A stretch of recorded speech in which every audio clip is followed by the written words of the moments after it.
એ ટાંકીને 12 કલાકમાં, જ્યારે નળ બી સાથે મળીને એટલે કે એની સાથે મળીને 8 કલાકમાં ભરે તો માત્ર બી ને ટાંકી ભરવામાં કેટલા સમય એટલે કે કેટલો સમય લાગે?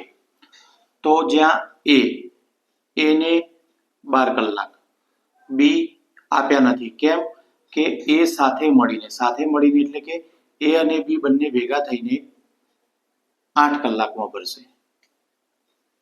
તો 12 અને 8 આ બંનેનો લસા લઈએ તો બંનેનો લસા થશે 24. 24 એટલે કે 12 દુ 24 અને અહીંયા એ અને બી બંને સાથે 8 તરી 24. તો બી નું અહીંયા આપ્યું ના હોય તો અહીંયા 3 આવ્યા તો બેની સાથે કેટલા ઉમેરાયા હોય? તો 3 આવે તો બેની સાથે 1 ઉમેરાયા હોય. તો જ્યાં બી ને લાગતો સમય